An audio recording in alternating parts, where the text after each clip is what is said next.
Number plate ಇಲ್ಲದೆ ಹೆಂಗ್ ಓಡಾಡ್ತಾರೆ ಸರ್? ಡ್ರೈವರ್ ಬ್ಯಾಡ್ಜ್ ಇದಕ್ಕೆ ಎಲ್ಲ ಬೋರ್ಡ್ ಅಂತ ಸರ್, ಗಾಡಿ ಎಲ್ಲ ಬೋರ್ಡ್. ಆಮೇಲೆ ಡ್ರೈವರ್ದು ಯೂನಿಫಾರ್ಮ್ ಇಲ್ಲ, ಏನೇನಿಲ್ಲ. ಒಟ್ರಾಸಿ ಅವ್ರು ಬಂದ್ಯಾರು, ಇವರು ಬಂದ್ಕೊಂಡು ಇದು ಮಾಡಿ ನೋಡಿ ಸರ್, ಇದು ನಂಬರ್ ಪ್ಲೇಟ್ ನೋಡಿ ಸರ್. ಆಯ್ತು, ಅದ್ರ ಬಗ್ಗೆ ಏನಿದೆ ಒಂದು ನಿಮ್ದು ಏನಿದೆ ಕೊಡಿ, ನಾವು ಅದ್ರ ಬಗ್ಗೆ ವೆರಿಫೈ ಮಾಡ್ತೀವಿ. ಓಕೆ, ಈಗ ಏನಿದೆ ಕೋಪರೇಟ್ ಮಾಡಿ. ನಮ್ಮಿಂದ ಏನು ಓಕೆ ಸರ್, ನೀವು ಮುಂದೆ ಬನ್ನಿ ಸರ್, ನೀವು ಮುಂದೆ ಬನ್ನಿ ಸರ್, ನೀವು ಮುಂದೆ ಬನ್ನಿ. ಅವ್ರಿಗೆ ಕರಿಯಪ್ಪ, ಎಲೆಕ್ಷನ್ ಅವರೇ ಬನ್ನಿ ಬನ್ನಿ ಸರ್, ನೀವು ನಿಂತ್ಕೊಳ್ಳಿ. ಹಾಂ ಸರ್,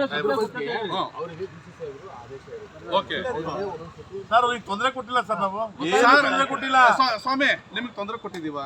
ಏನು ತೊಂದರೆ ಕೊಟ್ಟಿಲ್ಲ ಸರ್. ಒಂದು ನಿಮಿಷ ಸರ್, ನಮ್ಮ ವಾದ ಸರ್, ನೀವು ಸರ್ ಆಮೇಲೆ ಇವರು ಸಮಾಜದಲ್ಲಿ ಪ್ರಶ್ನಾರ್ಥಿ ತರ ಇವ್ರು ಪ್ರಶ್ನೆ ಮಾಡಂಗಿಲ್ವಾ?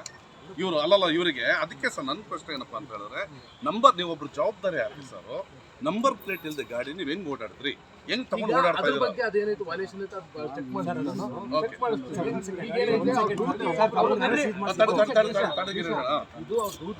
ಸರಿ, ಅವರಿಗೆ ಪವರ್ ಇದೆ ಸರ್. ಅವ್ರಿಗೆ ತೊಂದರೆ ಕೊಡ್ತಿಲ್ಲ ಸರ್. ಅವ್ರ ಡ್ಯೂಟಿ ಸರ್, ಒಂದ್ ನಿಮಿಷ ತಪ್ಪಿಗೆ ಅವ್ರ ಡ್ಯೂಟಿ ಮಾಡ್ಕೊಂಡು ಹೋದ್ರು.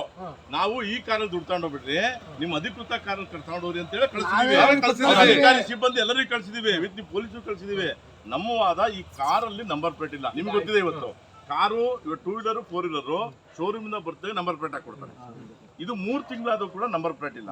ಒಂದು, ಆ ಡ್ರೈವರ್ಗೆ ಬ್ಯಾಡ್ಜ್ ಇದೆಯಾ, ಅವ್ನು ವೈಟ್ ಶರ್ಟ್ ಹಾಕಿಲ್ಲ, ನಿಂದು ಇದು ಗಾಡಿ ಇದಿದೆಯಪ್ಪ, ಬ್ಯಾಡ್ಜ್ ಇದೆಯಾ ಅಂತಂದು, ಅದಕ್ಕೆ ಅವನೇನು ಉತ್ತರ ಕೊಡ್ತಿಲ್ಲ. ಅದಕ್ಕೆಲ್ಲ ನೀವು ನೋಡ್ಕೊಂತೀವಿ ಸರ್, DL ಪವರ್ ನೀವು ಚೆಕ್ ಮಾಡ್ಕೊಳ್ಳಿ.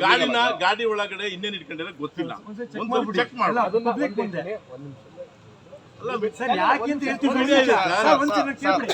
ನಿಮ್ಮ ಸಮ್ಮುಖದಲ್ಲಿ ಗಾಡಿ ಚೆಕ್ ಮಾಡಿ.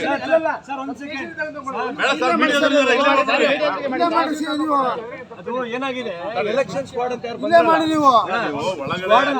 ಯಾವ್ದೋ ಮನೆ ಒಳಗಡೆ ಕೇಳಿಲ್ಲ, ಯಾವ್ದೋ ಮನೆ ಒಳಗಡೆ ವಿಡಿಯೋ ಇಟ್ಕೊಂಡು ಹೋಗ್ತೀರಾ ಅಂತ.